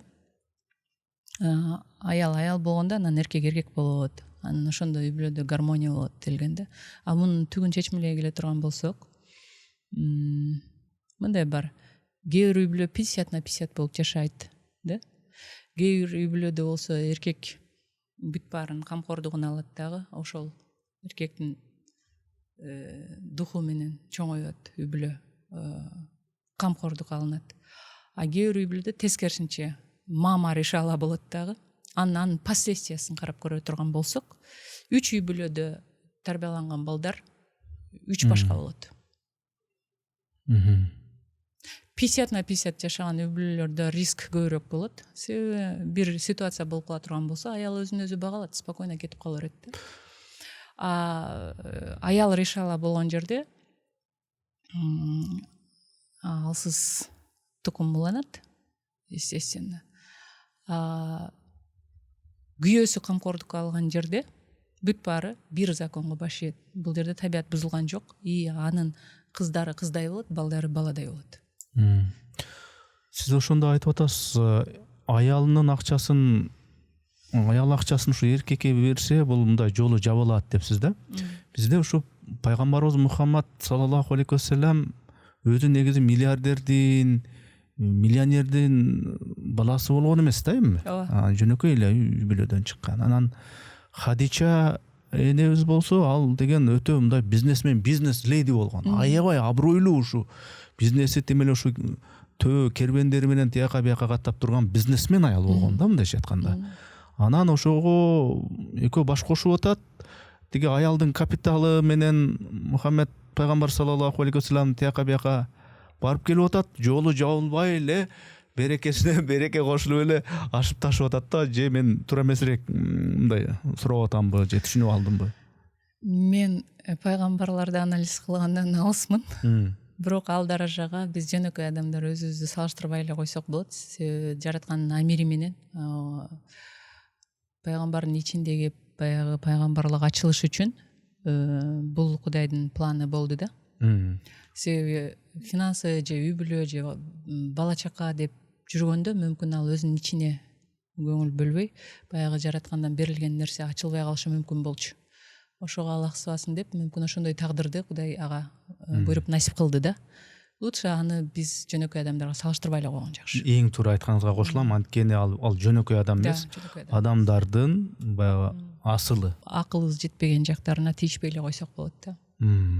Туура. Бирок эми биздин өзүн баягы пенделик, инсандык стандарт турмуш менен карасак, ал теманы жөн эле коюп.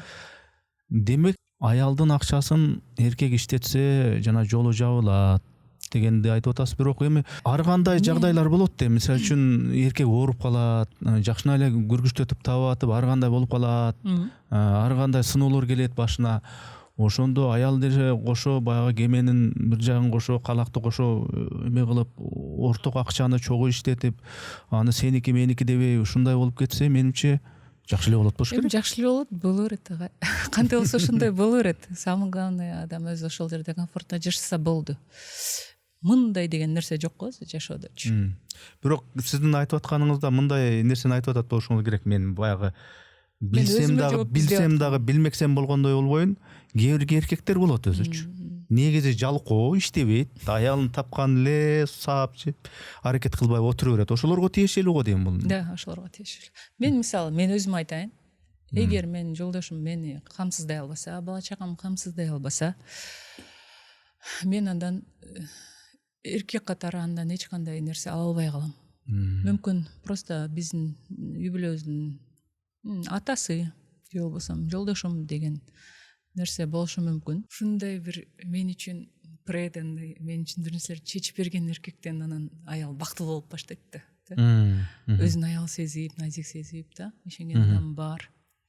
Андай болбосо, андай таасирди мен ала албай кала турган болсом, мен инсан катары бактылуу болуп кете берем дагы, аялдык баягы сезимди ала албай калам да андан.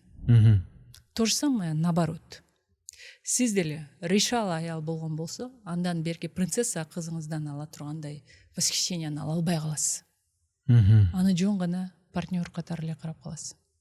Сизде баягындай тим эле жажда болуп, ички жок жерден бар кыла бере турган баягы сезимдерди ойгото албайт. Сиз менен кошо жарышкан аял.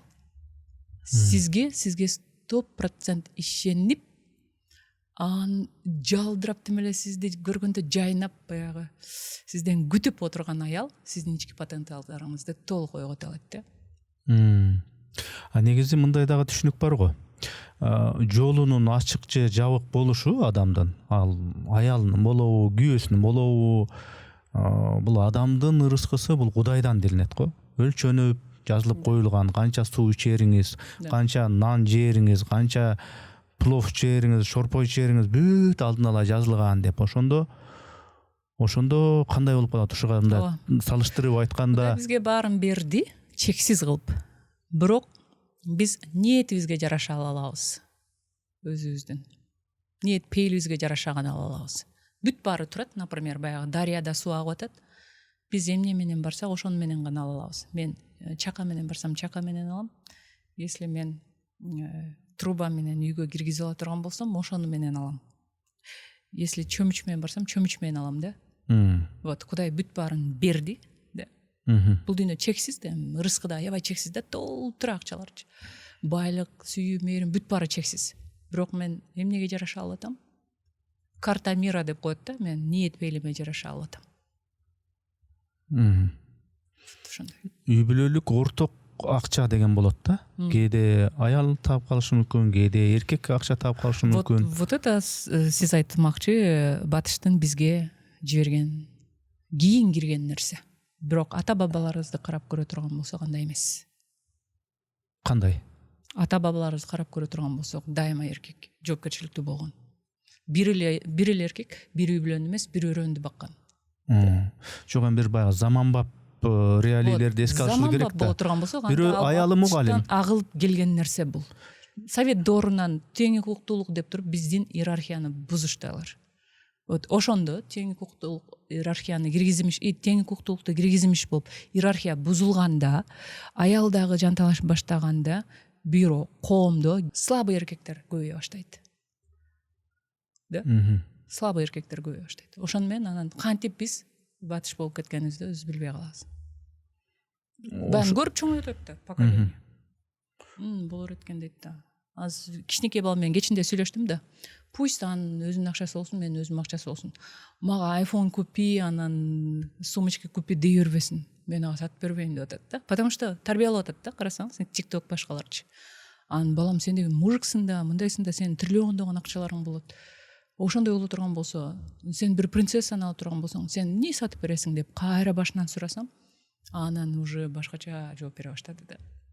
Ошондо батыштын системасы биздин эзелден бери келаткан үй бүлөлүк баалуулуктарды бузган система болуп калат дагы. Анан ошондо ошол система менен өсүп чоңойгон мына сиз айым аял заты ошондо по идее сиз үй бүлөдө эле тияк бияка жулунбай, тытынбай эле үй бүлөдө эле бактылуу болуп жашашыңыз керек болчу да, ошондо. Ооба. Негизи. Мен ошол нерсеге бузулууга кириптер болдум.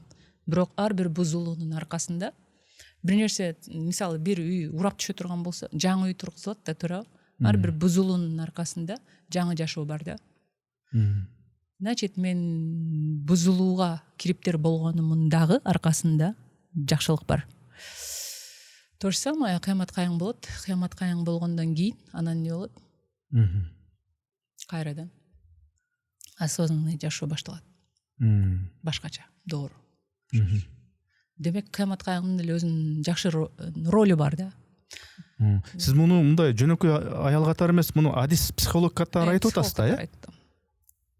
Кыямат кайым жөнүндө. Эми биз кыямат каяң десе прямой түшүнөбүз да, баягы сүрөттөп берген боюнчачы. А на самом деле кыямат каяң деген бул адамдын ичинде болот го, туурабы? Бир нерседен сен аябай ушундай нерсеге туш болуп, мисалы үй бүлө бузулуп же уруш талаш болуп, анан кайрадан өзүңдү жаңыдан түптөп чыгып, анан жаңы программадагы жашоо кыла ала турган болсоң, сен кыямат каяңдын аркасындагы жаңы жашоону баштадың. Эми любой конецтин аркасында начало болот да, ушул сыяктуу да. Бул философия. Значит, бузулууну деле биз бузулуу деп карабашыбыз керек. Анын аркасында жаңылануу бар. Анан албетте акча жөнүндө айтат экенсиз, байлык жөнүндө айтат экенсиз, акчаны колдонуу, пайдалануу, акча түшүнүгү боюнча айтат экенсиз өзүңүздүн аудиторияңызга. Анан кийин баягы ар бир адамда баягы байлыктын каналдарын ачуу же ал байлык каналдарынын блоктолуп калышы боюнча айтат экенсиз да. Ошол боюнча мындай бир биздин баягы жупуну түшүнүк менен мындай түшүндүрүп бере аласызбы? Кандай байлык каналы блоктолуп калат, кантип ал каналдар ачылат дегендей. Сиз ушинтип айтып атсаңыз, андан мага күлкүлүүдөй сезилип атат. На самом деле бул терминдер ушундай аталат, бирок ал деле канал деле, блок деле бул ички сезимдер менен байланыштуу. Мисалы, сиз айтып атпадыңызбы баягы мисал катарычы? Азыркы балдар, жаштар өзүнүн эмгегин билишет. Кадырын билишет. Кадырын билишет. Ар бир саатын, мүнөтүн эсептеп мынча турат деп баалай алган бир муун келди. Анткени алардын көз караштары. Блок деген бул көз караш деп эле алсак болот да. Көз караштарында страх жок, коркунуч жок. А сиздин көз карашыңызда блок бар. Акча үчүн өлүп алыптыр тиги, бизнес кылып атыптыр дегенде биз страх менен кабыл алабыз. Бирөө айтып койгон болсочу, себеби бизди ошентип тарбиялаган да. Демек блок деген бул көз караштагы эле тоскоолдуктар. Дүйнө көз караштагы тоскоолдуктарды блок деп коюшат да. Эми мен өтө деле эски муунга кирбейм, бирок бизден да ата-энелерибиз ой, балдар баары эле акча дегенде жанталашат, тим эле акча дешет деген менен азыр капитализм, рыноктун өзүнүн шарттарын. Эмне болуптур жанталашса? Жо мен эчтек бирдеке болот деген жок. Алардын ою боюнча да. Алардын оюнча жанталашсам эмне болуптур? Жакшыбы, жаманбы?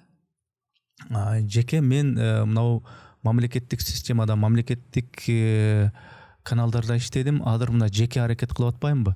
Ошо жеке аракет кылып атканда ар бир эмгектен, ар бир мээнеттен от души кылат. бул өзүнүн бир баасы бар экенин. Өзүмдүн гана эмес, башка бирөөлөрдүн дагы, мына сиздин дагы сөз айтып атасызбы, сөздүн дагы баасы бар экен. Ал акча турарын мен сезип атам. Убакыт акча экенинчи. Бул мындай, Демек сиздин коркото турган деле нерсе эмес бул. блогторуңуз жоголду. Блогтор жоголгондо канал деген мындай мүмкүнчүлүктөр.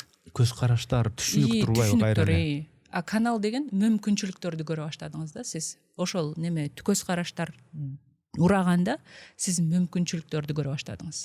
Бирок сиздин аудиторияңыз, сизди угуп, сиздин лекцияларыңызга катышып аткандардын арасында мындай: мен ушу байгым келет, байлык каналдарымы ачкым келет, байлыкты блоктолуп калган жерлерин ачкым келет деп алып угуп отуруп анан өзү эчтеке кылбай эле анан ой эжеке мен блоктолгонум ачылбай атат го дегендер барбы, мындай түшүнбөй?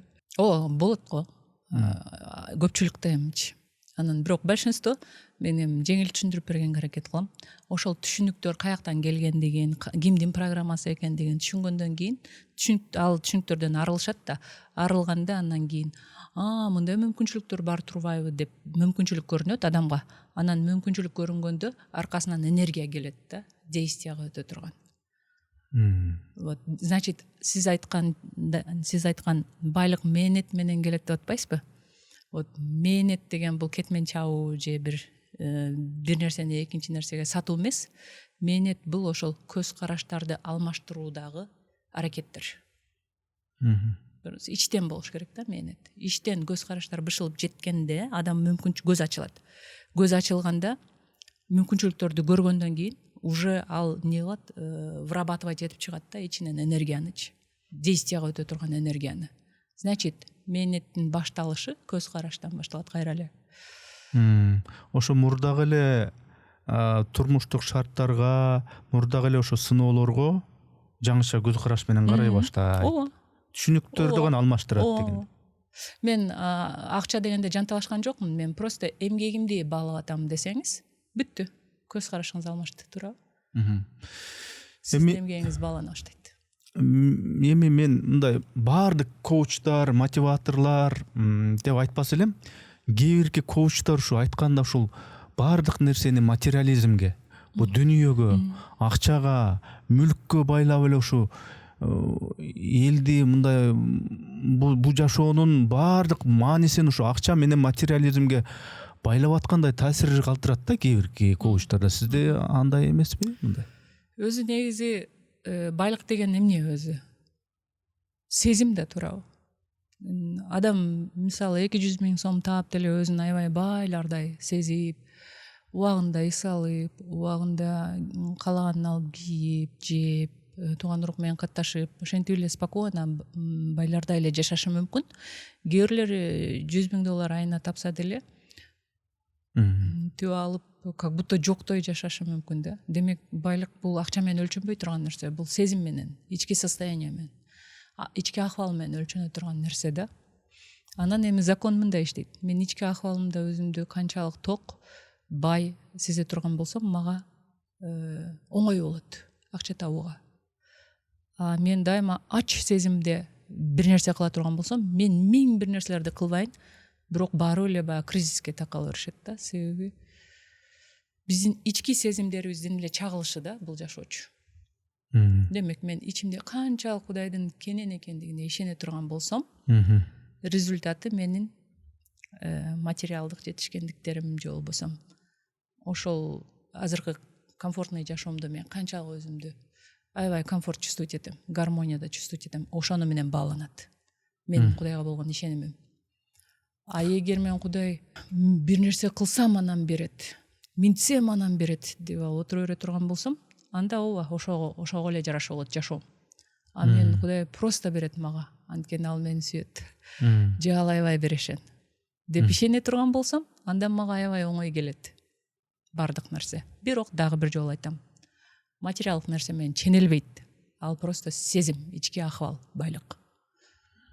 Эми сизге бир конкреттүү бир үмүт менен кайрылышат да. Мисалы үчүн эми чындап мындай жасалмасы жок айтканда жакшы акчаң болсо, көп акчаң болсо мүмкүнчүлүк ошо жараша көбүрөөк болот менимче. Жо мисалы үчүн эми шүгүр ушу бир бөлкө шүгүр, чайга шүгүр, кумшекерге шүгүр десең деле деп ойлогон адамга ошо деле чоң бир байлык. А жок, мен дагы моундай кылышым керек, дагы көбүрөөк табышым керек. Буяк аз эле болуп атат. Бул аз мынчага эле жетет экен. А мен могу нерселерди каалайм. Ошого чындап эле каржы керек экен. А каржыны табыш үчүн мен аракет кылышым керек экен деп эми ошондой нерселер бар да. Анан ошого сиз кандай кеңеш бересиз? Ошо азга каниет кылгыла. Ошо жарты бөлкөң болсо да шүгүр дегеле дейсизби же акчаны көбүрөөк тапкыла. Көбүрөөк силер деген дүйнөнү көргүлө. Силер чет өлкөлөрдү көргөндө дагы көзүңөр ачылат десеңер, кандай кеңеш бересиңер? Ооба, мен ошентип айтам, эми өмүрдү эмне үчүн берген Кудай? Бир адам аябай эми жашап анан өлгөндөн кийин баягы суракка барат экен да, анан Кудай сурап атат имишти. Эми бул притча го жөн эле. А мен берген өмүрдү кандай пайдаландың? Мен ушундай океандарды жараттым сен үчүн, ушундай шаарларды, ушундай укмуш кооз жерлерди жараттым. Ошолорду көрүп, мага кылган нерсеме суктана алдыңбы? Десе, жок. Мен деген тиги үйдүн кредити менен, анан машинанын кредити менен алек болуп иштеп атып эле ал нерселерге колум бошобой калды. Кудай, анда менин күнөөм ушул жердеби десе, Кудай айтат имишти. Просто күнөөң деле жок, эми жалко деп тур да сага берилген өмүрдү. Анан ошон сыңары өмүрдү бизге эмнеге берди? Тиричилик кылыш үчүн берген жок да турабы? Өмүрдү ушул дүйнөнүн Кудай жараткан нерселердин укмуш экендигин көрүп, анан Кудайдын керемет экендигине деп суктаныш үчүн, анан ыраазы болуш үчүн берди да турабы? Вот. Ошол философияны мен пропаганда кылам да. Чексиз Кудай жараткан нерселер. Аны бизди көрсүн деп жараткан депчи. Ошондон рахаттанып, анан Кудайга чын жүрөктөн ыраазычылык билдирсин деп. Ал деле жараткан нерселери менен мындай эме кылат да, сыймыктанат да турабы? А пенде үчүн жаратты да ошону турабы? Анда ким үчүн жаратты? Тиричилик үчүн жараткан жок го бизди турабы? Тиричилик бул кичинекей эле нерсе да өтмөк. Жок, кыскасы сиз мындай акча көп болсун, бай болгула дейсизби ошондо? Конечно. Биз өзү бай болуп төрөлдүк го. Чексиз дүйнөгө төрөлдүк. Мен ошону кабыл алгыла дейм. Бирок реалдуулук кембагал катмарда бар бизде. Бай катмарда бар, орто катмарда бар. Ошондо сизге менде мындай формула бар. Сизге мен суроуда мындай, сизге мисалы үчүн мен ушу бай болоюн, акчам көп болсун деп келген 1000 адам болсо, сиздин айткан эрежелерди карманса, сиздин айткан теорияларды өзүндө аткарса, тынбай окуп, түшүнсө, канжанда сиңирсе, анан ошол келген 1000 адамдын баары ошо бай боло алабы? Бай болуп кетеби кандай? Ар бир адамдын эме кабыл алуусуна жараша. Баягыдай эле да, бирөө бир ситуацияны аябай жамандыгын алып, жолсом бул мен үчүн эмес, бул деген башына кадыр бекана да деп ошентет да, кабыл албайт өзүнө. А бирөө болсо, чындап эле ошондойбу деп туруп анан сразу эле ишенип, элестетип, анан кыялданып, сразу эле ачыла баштайт да жолдоручу. Вот, бул жерде ар кимдин кабыл алуусуна жараша өзгөрүп кете берет. Күмөнсүп, керкейип болбой атат го. Да. Антпай атат го десе, анда аягына чейин ушинтип берет. Конечно, фокуска калса ошону Кудай бизге чагылдырып берет да. Бирок дагы бир нерсе бар да, ар бир нерсени мындай конкреттүү бир көзгө көрүнүп турган эрежеси бар. Эгер мен мына стакандагы суу муяка жылышын кааласам, ушу жылыса экен, менин тилегим ушу жылыса экен, ылайым жылып калса экен, менин ниетим Кудай көрүп турат деп, муну алып туруп мындай коюп, мынтип күчтүү колдун булчугун иштетип койгондон анчалат да. Ансыңары кантип адам бай болот, кантип акчаны көбөйтүш керек. Аны үчүн кадимкидей финансылык бир эрежелер бар. Ошолорду кылганда гана акчаң көбөйөт. Антпесе көбөйбөйт. Мен тилени отуруп алып эле мынтип берсең, Кудай деле ошол финансы деген, экономика деген илимдерди берген. Баягы Куранда икро дейт го, оку дейт го, билим ал дейт го. Ошо финансы деле илим, финансылык сабаттуулук деле илим. Анан ошону окуп билип түшүнүп ал биринчи акчаны ой келди чача бербей сабаттуу болуп финансылык жактан дегенди карманганда гана бай болосуң, ошондо гана акчаң көп болот дегенди кошо айтасызбы же баягы блокторуң ачып жанагы жабылып калган эшиктерди сүф дегенде ушуну ачылып кетет дегенде кабыл алгандар дагы барбы дейм да. Ошо блоктарды ачуу деле ошо эрежелерге кирет го, акыры байлыктын эрежелерине кирет го, бир эрежесине кирет да. Ошолорду айтам баарын. Сиз айтмакчы туура. Бирок эми мындай да, карасаңыз, стаканды жылдырууга биринчи ниет келет да. Туура. Ниет келгенден кийин андан кийин ошого жараша энергия келет. Анан бул өзүнөн өзү жылдырам, оңой жылдырам да. Ниет келгенден кийин. Автоматически бардык действиянын башталышы ниет болот. Сезим кимден берилет? Сезим Кудай тарабынан берилет. Значит, идея келсе ал тарабынан берилет да. Значит, идеяны ишке ашырууга күчтү дагы ал берет. Ал берет. А если мен акылыма таянып алсам, мен жылдырсам дагы результат болбойт. А эгер мен идея андан келгендигин билип, значит, ишке ашырууга дагы жолду өзү көргөзөт, өзү управлять этет деп мен ага таяна турган болсом, анда мага жеңил болот байыш. Сиз айтып аткан нерселер, эрежелер бул аялдык табиятка дагы, эркектик табиятка бирдейби? Экөөнү тең иштейт. Бирок бир эле жерде айырма болот. Эркекке караганда мен аялдар Кудайга жакыныраак болот деп ойлойм да. Бул менин версиям да. Себеби Кудай биздин орус тилибизди же кыргыз тилибизди эмес, Кудай биздин ниетибизди түшүнөт да, сезимдерибизди түшүнөт да. Эркектерге караганда аялдар сезимдер менен көбүрөөк иштешет да. Алардын тилектери необычный болот, воображениясы необычный болот, жомоктогудай болот. Эркектер көбүнчө логикага таяна бергендиктен алар өзүнүн акылына көбүрөөк ишенип калышат дагы. Өзүңө көбүрөөк ишенип аткан жерде Кудайдын күчү ограничение болуп калат. А мен сезимдериме ишенип аткан жерде эми сезимдерим өзүм акыл менен жеткире албайм да, кыла алышыма көзүм жетпейт. Ошондо мен эмне кылам? Все равно эмеге Кудайга таяна берем да. Ошондо андан кийин менин кыялдарымы либо эркек аркылуу, либо башка адамдар аркылуу Кудай ишке ашырып баштайт. Вот ушул учурда кимдин иши кыла, риск же болбосо кыялдары чоң болсо, ошол Кудайга жакыныраак болот. Анан сиздин аудиторияңыздын көбү ушу кыз келиндер, аял заты экен. Кээ бирки коучтар, кээ бирки мотиваторлор, мисалы үчүн сен аялсың, сен өзүнчө личностьсың, сен мурдагыдай өзүң кысынып, тумчуланып, жамынып, өзүңчө ойлоруңду жаап отура бербей, ачык бол. Кайнатаң болобу, кайненең болобу, ким болбосун, адилетсиздик болсо ачык айтып үйрөн деп ошону ашкерек күчөтө берип, анан баягы биз сүйлөп аткан үй бүлөлүк баалуулуктарга мындай карма каршы келип кеткен учурлар да бар да. Мен ачыкмын, мен өзүнчө инсанмын деп атып, анан кийин күйөөсүнө деле, баласына деле, улуу кичикке деле мындай бир кыргыздын мурдагы салт санасына бир ушул наркына туура келбеген эле нерселер болуп, анан кайра үй бүлө баалуулуктары мындай түптөлбөй эле талкаланып аткан учурлар да бар да. Анан ошого кандай көз карашыңыз? Мен ошо кайнене, кайын жуурт ошондой нерселерге жакшы билбейм, агай, себеби өзүм практикамдан өткөргөн эмесмин да. Ошол темаларга анча кийлигише албайм. Бирок мамиле эмнеден куралат? Мамиле сезимдерди ачык жеткиргенде уланат да. Сезимдерим ичимде калып кете турган болсо, анда үзүлөт. Ошон үчүн сезимдерди ачык жеткириш керек, бирок көркөм мүнөздө. Вежливо деп коет да. Ал адамга оор келбей тургандай кылып. Тоже правила бул да. Мамилелешүүнүн правиласы сезимдерди көркөм мүнөздө жеткирүү. Ичиңде сактап, кек сактап жүрө бербөө. Ушуну мындай башкача жеткирип атышса керек менин оюмча. Статистика боюнча ажырашуулар көп болуп аттыр Кыргызстанда. Үй бүлөлүк баалуулуктар талкаланып аттыр деген сөз болчу. Ошон үчүн сиз аял катары эмес, психолог, адис катары мунун себеби эмнеде деп ойлойсуз?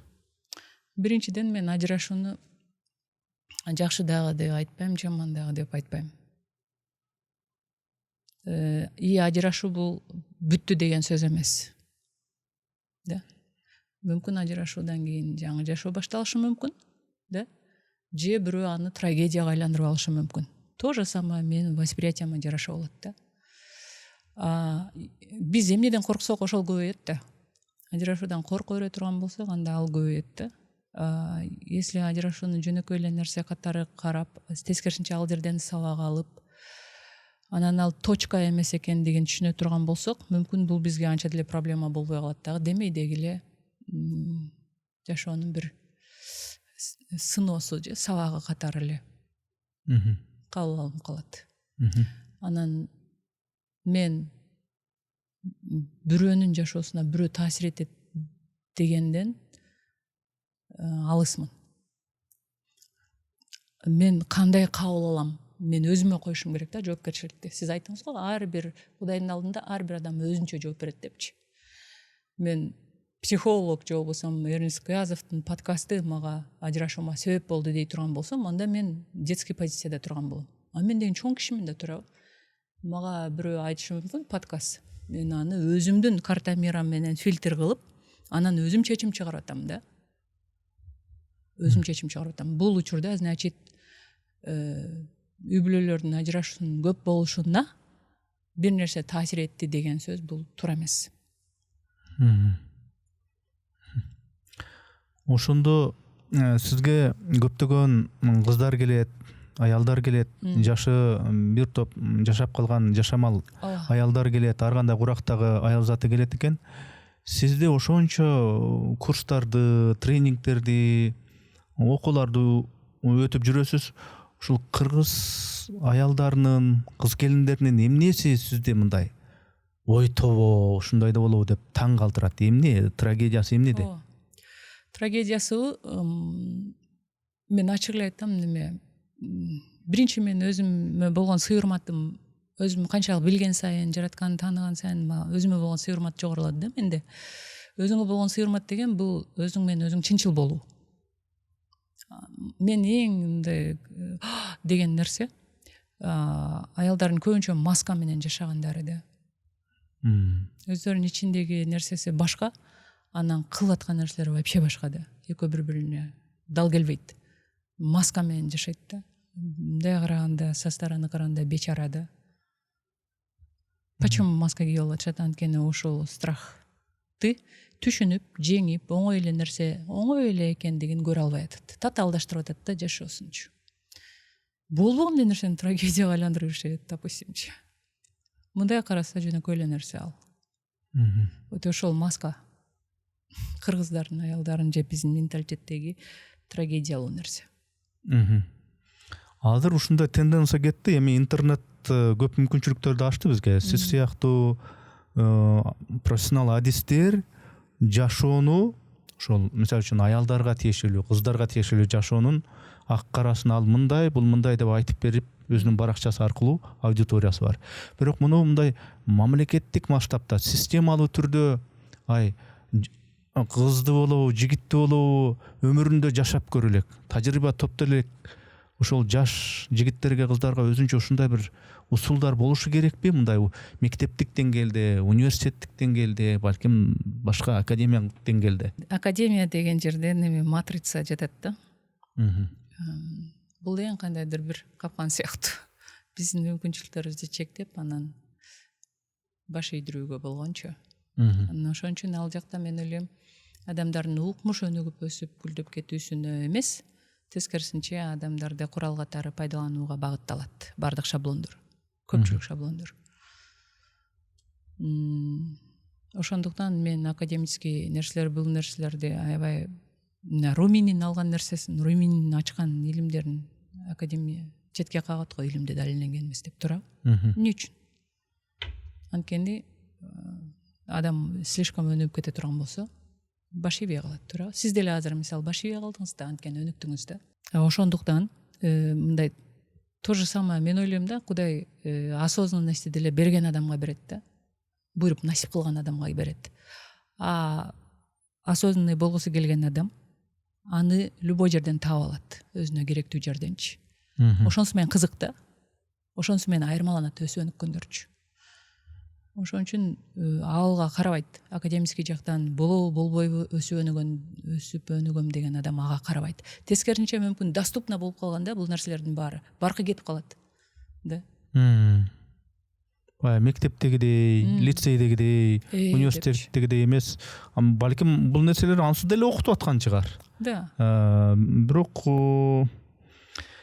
кимдики кандай эффект берип атат, натыйжа берип атат дегенде да. Ал ар кимдин өзүнө жараша, адамдын восприятиясына кайра эле. Ким изденип кылгысы келсе, любой жерден табат. Баягы керек болсо терек жыгылат дейт го, ошондой да. Керек болсо табат. Анан адамдын мозгу мындай да, мээси. Милдеттүү түрдө сен ушундай кылышың керек дегенде ал жерде тоже блок. Адам кылгысы келбей калат. Тескерисинче өз алдына коюп койсо, баягы орустарда сөз бар го. Обучение дейт, масло, хлеб менен, нан менен масло берет дейт. Ал эми самообучение дейт, эми икра кошо берет дейт да. Адам самостоятельно өзү кызыгып изилденгенде гана эффект аябай жакшы болот. А эгер бир жерге милдеттүү түрдө киргизип кое турган болсо, тоже шаблон сыяктуу мындай ограничение болуп калат да. Айрым бир мотиваторлор, коучтар, ушул сөз боюнча иштеген мастерлер момундай болуп түшүндүрүп аткандай таасир калтырат да магачы. Ийгиликтүүлүктүн, инсандык өсүштүн жалгыз критерийи бул акча жана акча депчи, материалдык байлык деп. Анан билбейм кайсы бир деңгээлде бул мындай туурадыр же туура эместир, бирок биз билебиз, могу интернетте азыр видеодо көп видеолор бар, көп материалдар бар. Мындай миллиардерлер бар да, миллионерлер бар, доллар бой. Акчасы аябай көп. Анан кээ биркилерин карап отурсаң, орустун баягы Сибирдин токойуна барып бир мындай бир жыгач үйдө ушундай жөнөкөй бир жашагысы келген бир миллиардерлерди көрүп жүрөбүз. Кээ бирки бай адамдар бар, миллиардерлер бар, алар деген ушу баарынан тоюп, баардык комфорттон тажап акыры мындай өлүп алгандар да бар экен да. Ошол кубулушту, ошол нерселерди кантип түшүндүрөт элеңиз сиз? Мен акчаны четке калкпайм, анын жөн гана инструмент катары карайм. Анан любой нерсеге жеткенде баалуулуктар алмаша баштайт да. Мен биринчи мен үчүн байлык баалуулук боло турган болсо, материалдык, ага жеткенден кийин мен баалуулуктарым алмашат автоматически. Үй бир мезгилдерде мага аябай баалуу болгон, анан аябай жакшы үй салдым, жакшы городокто да. Анан ал уже кызыксыз болуп калды да. Анан финанс эркиндигине чыгуу аябай мен үчүн муш престиж болгон, ал бүттү, анан уже кызыкчылыктар алмашты. Азыр менде адамгерчилик деген эң чоң мындай аябай мындай акча менен сатып ала турган нерсе эмес экенин түшүндүм да. Азыр мен үчүн ошол баалуулук да, допустим. Смотря кимдин баалуулугу кандай. Мен ийгиликти ошону менен эсептейм. Мен үчүн азыр адамгерчилик аябай баалуулук. Мен азыр ийгилигим адамгерчиликтүү болгонумда, же болбосо адамгерчиликтүү мен айланамдагы адамдар адамгерчиликтүү болсо, мен үчүн ийгилик ошол жерде жетет. Да? Сен түшүнгөн адамдар болсо, сен бактылуусуң да. То есть менин баалуулугум азыр бактылуулук. Ийгиликтин туу чокусу бактылуулук деп ойлойм. Анан мындай адамдарды баягы сулуулуктун дагы эмеси болот го, мындай стандарттарычы. Анан кандай сулуу. Кудай баарын сулуу кылып жараткан, туурабы? Мисалы, сиз өзүңүзчө сулуусуз. Ажамал өзүнчө, мен өзүнчө сулуумун да. Бири-бирине окшошпойт. Бирок эң сулуусу ким? Эң сулуусу бактылуу адам. Значит, мен ойлойм, эң ийгиликтүү адам бактылуу адам. Просто бактылуу адам. Несмотря ни на что. Ушул нерсени түшүнүш үчүн ар бир адам өзү курам деген үйүн куруп болуп, экинчи, үчүнчү этажында жашап көрүп, анан кийин чет өлкөлөргө дагы барып көрүп, акчаны ченебей чачып комфортунда жашап көрүп, анан ал дагы кызыксыз болуп, анан ойлонуп көрүп туруп, бул жашоонун өзү мааниси эмне, бул байлыктын өзү мааниси эмне деп, анан кийин гана түшүнүлө турган нерсеби бул? Жок, Кудай ар кимдин жолун ар кандай кылып жазат да тагдырын. Бирөө сразу түшүнөт, бирөө болсо ошол тепкичтерден кийин түшүнөт. Ким эмнеге муктаж болуп атсачы. Муктаждыкка карап. мен үчүн убагында ошол нерселер муктаж болгом. Мен ошол муктаждыктардан кийин ушул нерсеге келдим. Ошол муктаждыктар жабылгандан кийин баягы курсагы ач бала менен курсагы ток баланын мен азыр адамгерчилик жөнүндө сөйлөп аткан болсом, курсагы ач бирөө, акчага муктаж болуп аткан бирөө муну укпайт да, уга албайт. Менин оюмча, ким эмнеге муктаж болсо ошол жол аркылуу Кудай ачат да ушул нерселерди. Негизи диндердин көбүндө дээрлик баарында эле мындай бар нерсеге топук кылуу, шүгүр кылууга мындай үндөйт да. Анан баягы бизнес жаатында, акча жаатында мастер-класс өтүп жүргөндөрдүн айрымдары айтат, ушу сен токтоп калба. Сен аракет кыл, сен жулунуп тур, сен ички энергияңды чыгар деп эле ушу айтып турушат да. Анан ал деген баягы мен айтып аткан, жогору айткан нерсеге карама каршы келет. Баарын аз нерсеге дагы топук кыл деп атат бир жагынан. Тиги динде. А бул жакта болсо мындай мынча болсоң дагы мынча тап, мынча болсоң топтоп калбай, сенин ички ресурсуңду, потенциалыңды дагы чыгар, изден деп эле мындай жулунуп эле ошенткизип адамды. Анан өзүңдөгү бар нерсеге кылбай эле жулунуп турганга үндөп аткан жокпу? Кээ бирки ошол мотиваторлор, коучтар, мастерлер. Ар ким табияты ар кандай го. Мисалы, кээ бирлери ошол жол менен аябай эме алышат да, жашоодон рахат алышат да. Анан мен мисалы үчүн өзүм табиятымда мындай бир аз спокойныйраак кыз болгон үчүн мен андайларды вообще уга албайм өзүмчү. Мага каерде спокойно, кыска сөз менен жеткирилип түшүндүрүлгөн эрежелерди өзүмө деп кабыл алам да. Мен ойлойм, кээ бир жерде сага ошол дагы керек. Да? Ошол жетпей аткан болот да. Идиот дагы сага керек дейт го. Кээ бир жерде ошол керек. Кээ бир жерде сага покой керек. Адамдын напсиси мындай кыймылдап турган нерсе да, бирде мындай болуп турат да. Анан мен бир нерсени билем, Кудай мага керек учурда керектүү нерсени ровно берет деген ишеничтемин. Мага мотивация керек маалда мен ошолордон алсам болот. А покой керек маалда мен просто ромини окуп койсом жетиштүү. Значит, ал деле, бул деле мага керек учурда Кудай тарабынан жөнөтүлөт. Бирөө жаман, бирөө жакшы, же ашыкча, же бул керек эмес деген нерсе жок. Бул дүйнөдө баардыгы убактылуу да, байлык деле, бала чака деле, күйөөң деле, аялың деле сеники эмес. Сен өзүң деле өзүңө ээ эмессиң, бир күнү кетесиң дегендей. Анан ошондо ушул утурундук дүйнөдө кантип байыш керек, кантип акчаны көбөйтүш керек, кантип түшүнүктүү оңош керек дегенибиз менен баары бир бул нерсе түбөлүк эмес. Бул качандыр бир кезде бул биз жок болобуз дегендей. Анан ошондо жеке психолог катары, кыргыздын бир айымы катары ошондо жашоонун мааниси эмне сиз үчүн мындай? Жашоонун мааниси азыр мен бактылуумунбу? Ошону сезе билүүдө. Шүгүр дегенде аябай мен айткым келген болчу да. Мисалы, шүгүр дегенде бизче мындай деп сезимдерибизде шүгүр кыл дегенде биз ушул мага жетет деген маанини түшүнөбүз да. Ушундай шүгүр дегенде барга каниет кыл деп. Мен мамам мынтип сүйлөйт да, пасана апамчы. Кудайга шүгүр эми деп аркасынан эмне кылып атат? Эми болот эми. Дагы болсо жакшы болмок деген уже намек кылып атат да, шүгүр эми депчи. А биз на самом деле шүгүрдүн мааниси башкача го.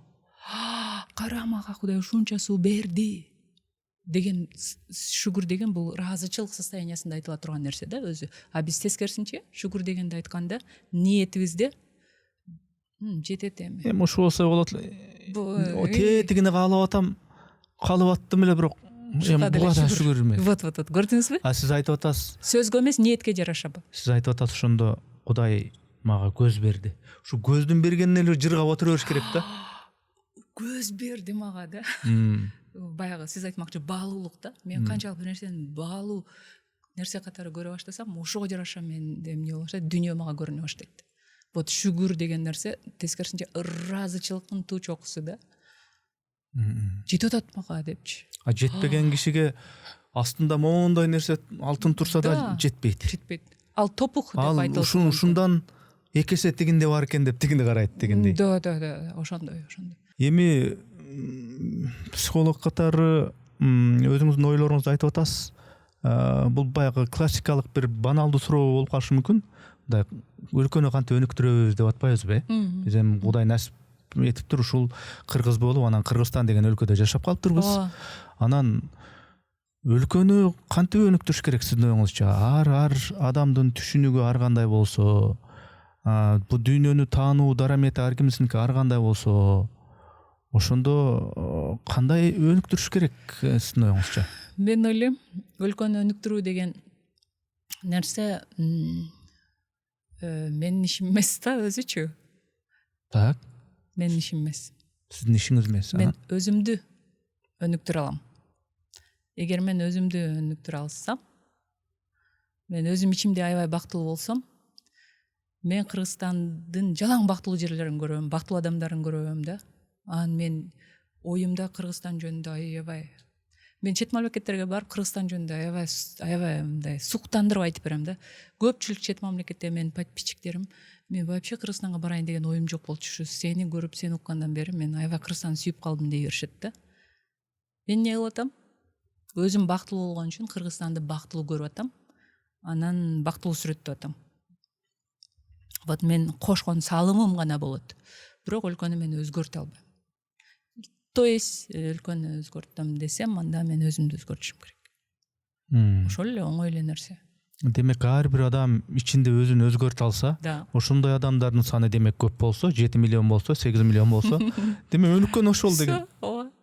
Эми смотря кандай да мен үчүн мисалы Кыргызстан аябай өнүккөн өлкө да. Запреттер жок, биз каалагандай Инстаграм, Фейсбукка каалагандай телевизор менен чыга алабыз, туурабы? Каалагандай акча таба алабыз албетте. Бирок экономикалык көрсөткүч боюнча, статистика боюнча өнүккөн мамлекеттер бар, ал статистика. Мен мисалы үчүн агай, чем өнүккөн өлкөлөрдүн адамдарына караганда мен аябай бактылуу жашайм да. Допустим, алдымда машина, үстүмдө каалагандай үй, каалагандай чет мамлекетте чип кете аламын да. Неме бир системага байланып калган эмесмин. Мен Кыргызстандын аябай өнүккөн жерлеринде жүрөм, постоянно өнүккөн адамдар менен сүйлөшөм. Мен үчүн Кыргызстан өнүккөн. Чем азыр Малайзиядан келдим мен. 1 айдан ашык окуп келдим да. Сингапурда жүрдүм. Да, мамлекет өнүккөн болушу мүмкүн, бирок анын ичиндеги адамдар кандай жашайт? Мен окуган академияда, например, большинство мугалимдер сабак берип атты да. Жөнөкөй эле мугалимдер менен 1-2 жолу сүйлөшкөндөн англисче сүйлөшкөндөн анан 2 арыз жазышты 1 айдын ичиндөчү. Анан уже дагы 1-2 кеткенге даярданып атышат да. Аябай өнүккөн өлкөдө бечара жашаган адамдар болушу мүмкүн да. Же болбосо алардын көз карашы бечара болушу мүмкүн. Бирок жөнөкөй өлкөдө деле аябай өнүккөн адам жашашы мүмкүн. Смотря ал деле адамдын өзүнүн ички түшүнүгү кандай деген. Ооба, мен татаалдаштырбайм мындай. Өзүңө эле алып кара, өзүңө жоопкерчиликтүүсүң. Өзүңдүн өмүрүңдү аябай баала. Өзүңдүн өмүрүңдү гүл кылып жаша дегенге эле бура берем да адамдарды. Баары бир наркы беркелерди кылыш менин ишим эмес, аны Кудай кылат, туурабы? Мен эмне кылам, Кудай? Бул жагынан окшош эле экенбиз. Мен канчалык чет өлкөлөргө чыккан сайын мен Кыргызстанды ошончолук мындай баалайм да. Кыргызстанда мурда көрүнбөй жүргөн нерселер жеке жашоомдогу, адамдардын жашоосундагы адамдарды, шүгүр экен. Конечно. Кудайга шүгүр. Табият, тоо, суу, жаратылыш, адамдардын пейили, биздеги анча-мынча адамгерчилик, жөнөкөй эле бир мындай кылып, кел кой аның жөн эле кой ме деп чуркап барып экинан сурап келесиң кошунаган деп. Ошондой нерселер дароо көзүңө чакыйып эле көрүнө калат экен. Ооба, мен аябай башында жаш кезимдечи Турцияга барып балдарымды алып кетип жашаганга аракет кылдым, окудум. Москвага барып жашаганга аракет кылдым. Анан Корея, Кытай, Индия, эми көп жерлерге барып эле аябай жашап көрөм да, аракет кылыпчы. Ушул жерден хотя бы 5 жылга квартира снимать этип болсо да 5 жыл жашайынчы депчи. Максимум 1,5 ай да. 1,5 айдан кийин уже бир причина менен баары бир келем өзүмдүн өлкөмөчү. Мен канчалык чет мамлекетке чыккан сайын ошончо Кыргызстанды сүйө баштайм да. Бир эле нерсеси. Любой мамлекетке барыңыз, агай, суусу биздикине окшошпойт, туурабы? А вот кептин баары сууда жатат. Дене суу менен тамагы деле. И тамагы вообще айтпаңыз. Мен Индияда минимум миллионер болуш үчүн Индияда, например, мен $100 миллион болуш керек да. мен бай болуп эсептеш үчүн өзүмчү. А бул жерде Кыргызстанда мен 5 миллион доллар менен спокойно бай болуп жүрө алам да. Барчынай айым, мен келген конокторго көп нерсе моундай суроону көп берем. Кандай адам бактылуу болот депчи. Бактылуулуктун формуласы кандай деп Молдокеге да берем, саясатчыга да берем, анан эми башка адистерге да берем да. Ошого жупунуу тил менен канткенде адам бактылуу болот бул жашоодо. Балким акыретте эки дүйнөдө тең бактылуулук каалайм деген сөз бар го. Мен Ошо канткенде адам бактылуу болот. акырет жөнүндө азыр деңгээлим жете элек деп ойлойм сүйлөгөнгө. Бирок ошол жолдомун. Бул жашоодо болсо адам катары жашоону татаалдаштырбаган, баардык нерсени жөнөкөй алып караган адам бактылуу болот. Аял катары болсо просто аял болгон адам бактылуу болот. Жакшы. Рахмат анда. Биздин ушул сүйлөшкөн сөздөрүбүз бул экөөбүздүн ортобуздагы эле бир гужу сөз эмес. Бул мен ойлойм да, ар бир мага келген бир конок өзүнүн тажрыйбасынан, иш тажрыйбасынан, жашоо тажрыйбасынан бир нерселерди айтып, анан бизди көрүп аткан көрүүчүлөр, катталуучулар өзүнө керектүү порцияда бир жакшы бир пайда, руханий пайда алат го деген бир үмүттөмүн да. Бул жолку подкастта дагы ошондой айрыкча аял затына, ошол эле катар ошо күйөө менен аял маселесин айттык, тарбия маселесин айттык, башка маселелерди айттык. Мында кайсы бир деңгээлде коомго бир пайдалуу иш кыла алдык деген үмүттөмүн. Бар болуңуз, жараткан сизди туура акыйкат жолдон адаштырбасын. Бар болуңуз.